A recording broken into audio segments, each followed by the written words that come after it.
I'm It's the always been song. electric. You're my Yeah. co-host today. I know Rick will probably join us, but I like a little pump up music. What sells pump up music? When you're going to a listing appointment or you're gearing up for a buyer, put it in the chat. I need some songs of the summer.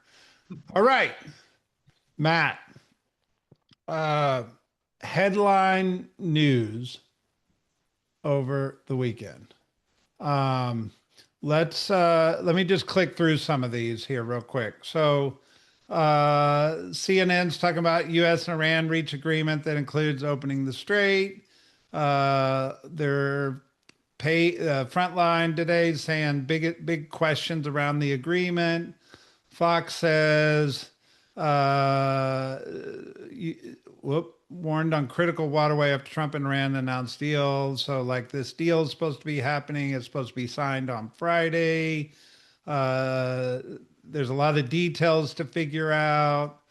Bloomberg saying they've agreed deal to reopen Hormuz this week. And Market Watch says the stock market's poised to go crazy. Um, is this the moment in time the economics and the real estate market's been waiting on? What do you think, Matt? I think the deal removes the ceiling risk, Brett, but the floor is still going to be held up by inflation, et cetera. So I think rates may come down, but our reality, that may not happen in the near term like people want, just straight cuts, cuts, cuts. Yeah, and I think there's two sides to this coin. There's the hard data of the economics, which obviously if oil starts flowing, I think that will put pressure on inflation to come down. I think it'll put pressure on gas prices. I think the long term of that will bring the interest rates down. Um, but the second side of this coin, and good morning, Rick, um, Morning. consumer confidence. Yeah. I think the consumer is going to believe that if this deal is signed, the world's going back to normal. And I think that I'm really cautious when I'm saying this next statement, but I kind of believe we could see a second surge of real estate the second half of this year. I think there's a chance. Fannie Mae's predicting rates could get back down closer to six. Um, I think buyer motivation is still pretty high and continues to increase. I think there could be a second little wave of real estate right now. I don't know. Rick, what's your thoughts? I mean, obviously, it's a massive distraction, and if you eliminate that, maybe people get back to business, or the whatever percentage of the population that is hyper focused and potentially insecure or uncertain, maybe better stated. So yeah, it just points to stability, and stability usually equates to improvement. Yeah. I was looking at the rates for our call, but I want to remind you this rate is a published rate of what the market closed at 4 p.m. on Friday. So all this was announced over the weekend. My suspicion is you're going to see some rate relief this week. But I don't know. We'll see. Uh, I think there's wiser people than me that can give you better predictions around interest rates. But my gut tells me you're going to see it coming down a little bit, especially if the stock market goes a little nuts, right? And that's assuming anybody has any money left after the SpaceX IPO last week, right? Like I think everybody threw their money in that one, but um, I just think this could be a good day. I'm cautious for it, but it could be a good moment in time for our world and our real estate world to uh, kind of get back to maybe having a good second half of the year. Any thoughts before we move into the numbers?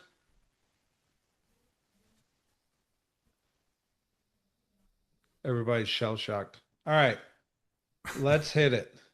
So, Georgia weekly stats. Let's jump Fulton County first. So inventory, and I want to, before I go into these numbers, I want to put this article up. So Logan wrote over the weekend in Housing Wire, he said, why housing demand is up and inventory is down in 2026. And we talked about it 100 times on here. Our industry is this relationship between supply and demand. So as simple as I can put it, guys, there is less inventory on the market today than there was a year ago. And buyer demand today is stronger than it was a year ago, which uh, the last 30 days, you could maybe argue that statement, but by and large, the year 2026 has shown up stronger in buyer demand than it did a year ago. And I think that buyer demand could actually increase if rates come down a little bit, the strait reopens. I think that was going to tighten our market. And it's also a little bit of an insurance policy on prices. I think we've been dealing with some price depreciation over the last 3 months, but I think it could ensure that prices stay flat or maybe even go up a little bit in the near future. But I'm fact checking this in our local market. He's writing this as a national statistic. And when we get into our local market, there was 573 listing active status changes in the last 7 days, which is certainly down considerably from last week. But I think last week was an anomaly. If you look back, 501, 499, 613, 599, 573 doesn't look that crazy, right? Now, if you get back even further, there were a couple weeks in the high 600s, and then it was bouncing all over the place in April. So 573 is actually probably a decent number of listings coming on the market. There's 33 currently sitting and coming soon. We had 136 go under contract in the last 7 days. If you go back the last 5 weeks, 136 this week, 120 the week before, 132, 120, 136. And then in early May and late April, we were seeing 160s to 140s. So 136 is actually a little bit of an increase in the last 7 days and pretty consistent with what we've been seeing over the last 5, 6 weeks. There's 251 sitting and pending and 340 closed out in the last 7 days, which is a pop. That's big. Yeah. So overall, it kind of tells the same story of what he was saying here is inventory slowed down a little bit, demand's kind of increased a little bit. That's Fulton County. DeKalb County, you've got 318 active listing status changes, a little bit softer. But going back, look, we were at 309, 301, 336. There was a big week last week, but 285 the week before, 247. So 316 is probably a good number for DeKalb County of listings coming on the market, like signs going in the yard. They had 79 go under contract, 78 the week before, 71 the week before that. So that's climbing up. There was a big week end of May, but before that it was 79, 94, 93. So healthy, but not as big as we were seeing. I love it when DeKalb's over 100. So 79's okay, right? There's 166 pending. We had a couple weeks where we were in the 170s, but 166 in the pending is pretty doggone healthy for DeKalb. And 192 closings the last 7 days. The last 3 weeks have been 192, 198, 193, compared to numbers in the 150s and 170s previously. So that's telling me they're seeing that demand go up. And that's DeKalb. If we run over to Cobb, you got 363 softening on the inventory. You've got 96 under contract. I love it when the Cobb's over 100 and the Cab's over 100. They had 96 is pretty close. You had 96 here, 98 here, and then prior to that, it was in the low 100s. So we're kind of getting back, but maybe not as strong as the cab, right? But 190 pending is really healthy considering 166, 174. We were over 200 there for a little while early May, and then 239 closings in the last 7 days. What do y'all see in the numbers? What do you think?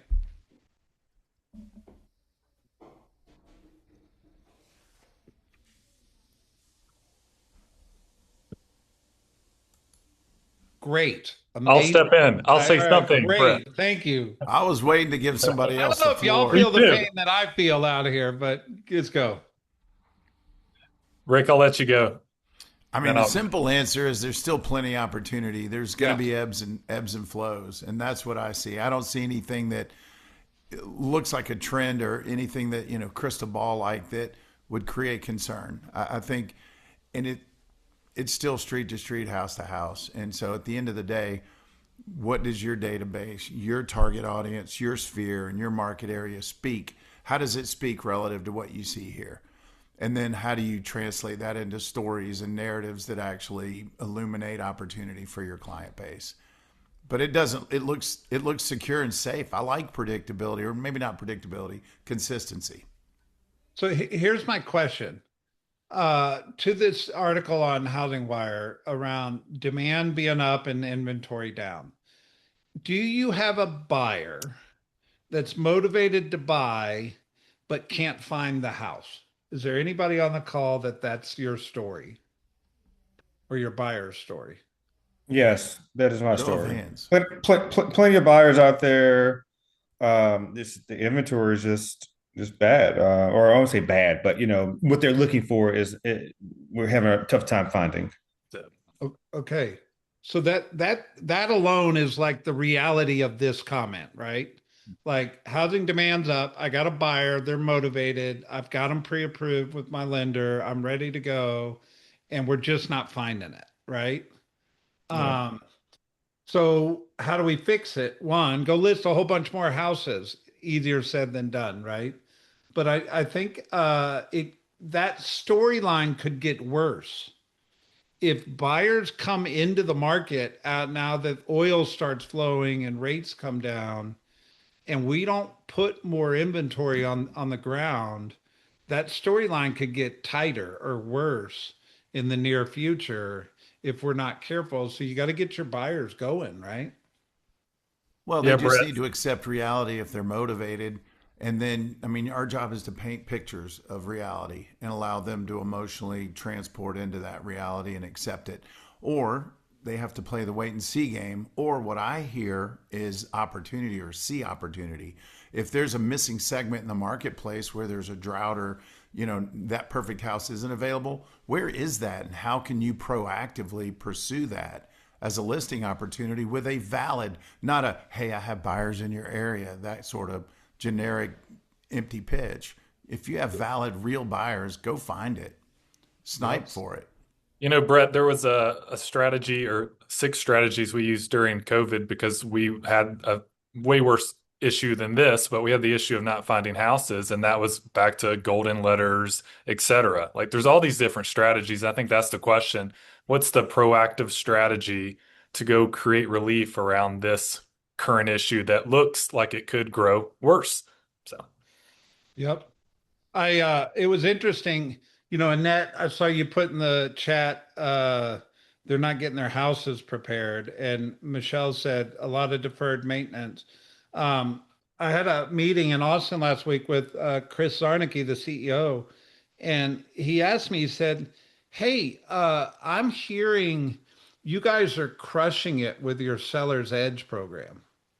And I said, "Wow, where are you hearing that from?" And he said, "From the parent company. I guess they're in dialogue or whatever." But um, Seller's Edge is still a very viable product, especially in a market like this, right?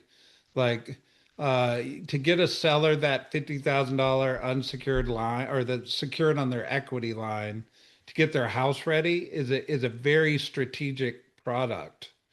And maybe that's a social media story this week of, hey, I was on a call Monday. A lot of the agents are talking about properties not being having deferred maintenance and buyers not finding properties that they're falling in love with.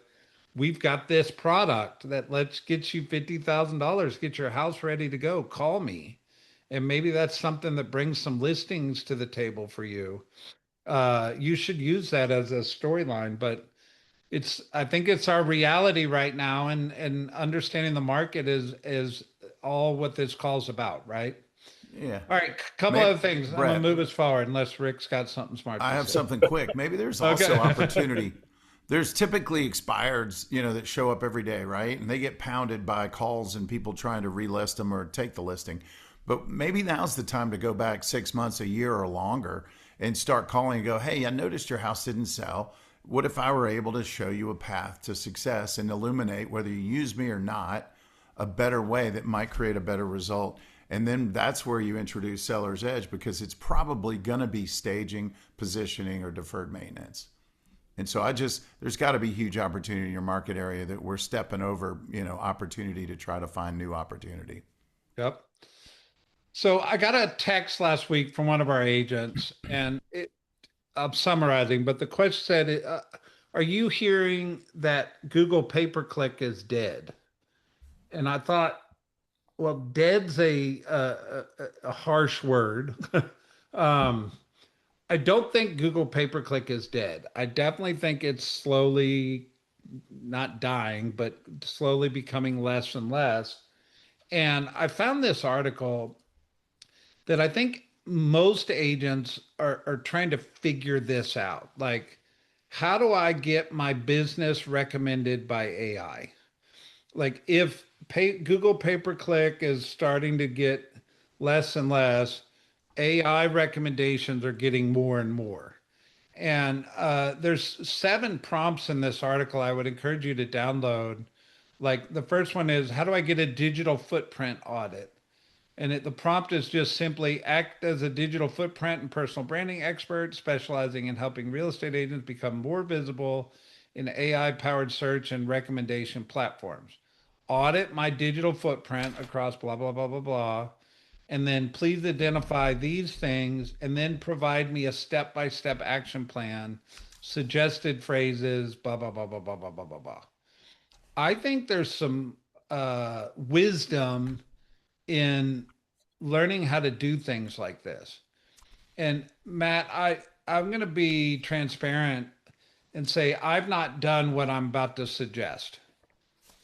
But I actually think we as professionals are learning that the prompt you give AI has everything to do with the outcome. And I actually think we should start maybe keeping a library of good AI prompts, whether it's in a Google Drive or a Notes app on our phone. We probably should start keeping a log or a library of great AI prompts to do in our business, right? Um, because I feel like I'm pretty good at talking to AI and I feel like I'm pretty good at writing good prompts, but some of these are like next level, right? And maybe we should take articles like this and start cutting and pasting these into a Google Drive or a Notes app to start creating a little bit of a library of great prompts. Because on here, the second one is, how do I optimize my Google business profile? How do I create a bio that AI can actually understand? Discover the questions buyers and sellers are already asking, and then write me real topics from it. Create AI content AI wants to recommend. Reverse engineer what AI already trusts. Build your complete AI recommendation strategy. I mean, some of these are golden, but I can pop articles like this up all day long on our industry update. But I think the application of this is, how do I start creating a log or a document or something to create a library of this stuff, right? Yeah, Brett, I think the simplest way, if it's at a basic level to help people understand prompts, is the acronym we teach all the time called RICE, RICE. So that's any prompt you're going to do needs a role, they need instructions, they need context, and they need an example. I'll put that in the box, but if you just follow that framework at a basic level, that is what gets the most out of anything in any prompt, RICE. And I learned that from AI. So thanks. There you go. All Well, right, and here's a second. AI remembers your queries. So if you look to the left on especially chat, I use that a lot, and it's the paid version. But literally, you can go down the list of the last 200 things you did, and you can save it as a project. So instead of having to, once you upload all of these prompts, you can test drive them and then revisit them without going back to your initial notes. They're going to be there for you. Yep. And not to mention, there looks like there's AI just for this. Jenny Smith just dropped in called Prompt Cowboy that gives you you can put lazy prompts into great ones right away. So there's a prompt for your idea, Brett. There you go. To Second thing, prompt the prompt. here's an article on MN this week about short form videos that engage clients in 30 seconds or less. If you're a video person, this is it, right? The why under 30 seconds is the sweet spot, short form video. I just bring these articles to the table because I think you should research stuff like this. Like you're hearing us talk about social media and content. You're hearing us talk about AI and scripts and prompts, and we find these articles, and I put them in, or Luke puts them in circle every week. But I think you should lean in and read things like this, educate yourself around things like this. Um, all right, Rick Hale, spoiler alert. We recorded Mojo Monday. What was our trivia on Mojo Monday? Don't give them the whole answer because they'll not watch it, but give them the one that makes that's relevant here. Well, it was the question was which sporting event the finals of what sport has the most eyeballs or viewership worldwide. And the interesting part was the gap was massive between number 1 and number 2. And number one was, The Rugby. FIFA World Oh, Cup finals. yeah, It's like literally from 100 million, which is I believe was the Super Bowl from memory, to 1.5 to 2 billion, which is a huge opportunity for our city and all of the US cities hosting because it creates a worldwide perception and awareness that's hopefully favorable. yeah. I think this one gets a little interesting to me, and it challenges my brain because I realize the World Cup certainly affects the economy and brings a lot of people to a city. And Atlanta is hosting how many games, Matt? 8 games. Just Eight. looked Eight it up. games is they're hosting 8 games. So I think there's twofold in this conversation. One is how do you use pop culture, if you will, of the World Cup in some of your messaging? Because I think people are in tune with that. And two, is there a business opportunity around it? Like, are these people that are visiting from other countries, are they going to walk into your open house? Are they going to be somebody that goes, hey, I'd buy an investment property here. I'd buy a second home here. I don't think that's a lot personally, but I think it's certainly a moment in time that's big for our city that is bringing a lot of people to town. And it's certainly a social, cultural moment in time that you probably should figure out how to create some cool content or messaging. Uh, I know, I mean, it's a big deal, right? So take it or leave it. Leave it Well, there. the best estimate, by the way, of how much money will flow into the city of Atlanta thanks to the World Cup, it's like 500 million to potentially a billion in the Atlanta metro area. That's crazy. 8 games. That's a lot of coin, people. What a gift. It's crazy. All right. There is an article or a research project that was done by the Alliance Group that talks about reports lay out wealth and housing gaps facing LGBTQ and Gen Z.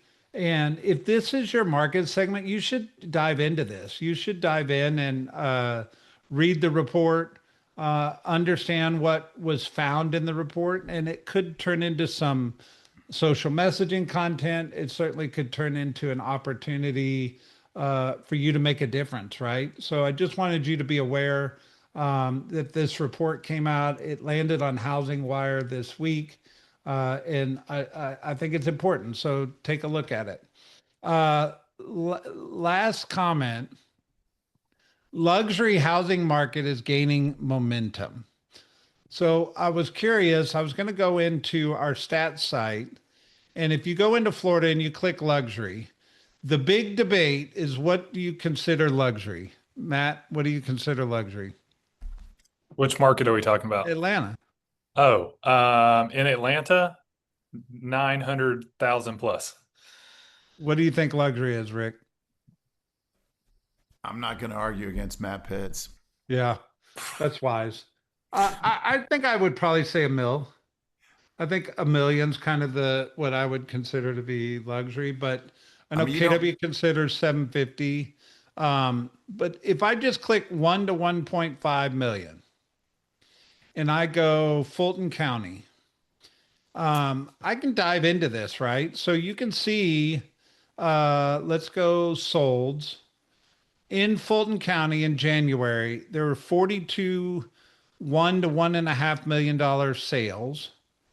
February were 75, March were 97, and there were 103 sales in Fulton County between 1 and 1.5 million. So there certainly is a little bit of an increase. It certainly has the bell curve that typically does, but there's kind of been some momentum in the luxury marketplace. If I go up and click 1.5 to 2, same kind of story. There were 52 sold in April between 1.5 and 2 million in Fulton County. And there were on the graph here, that's higher than any month in the previous 12 months. So maybe that's a true statement that there's some momentum happening in the luxury space. And it's just something to be aware of. I think, I don't know that I would call it hot. I think there's certain parts of the world that are hot, which are probably coastal, right? But Nashville's not too far from us. Um, anyway, it's just something to be aware of, that I think that there's some momentum going on in the luxury housing market right now. So there's your update. What's on your hearts and minds right now about the real estate industry? What do you think? Is it going good? Is it flat? Are you feeling the pressure? What are you feeling? I would say, I mean, there's optimism in the market, and for those of us who are putting in the work and doing the work, we're going to see the outcome. I'm also seeing from my side that it definitely feels like I have to do twice the work in order to get the same outcome, meaning that I may have a buyer and I may have to show that buyer the same house 3 times before they actually make an offer. And I actually had a listing last week. The same buyer came back 4 times and the house was still in the market before they actually made an offer. And so, there are opportunities out there, but you can't be passive about seeing them through to closing. Good. Anybody else? Yeah, I agree with that. I am noticing activity on the seller side. And also, I'm getting some folks who reached out to me, say last year, um, of buyers who are, entertaining buying a home this year.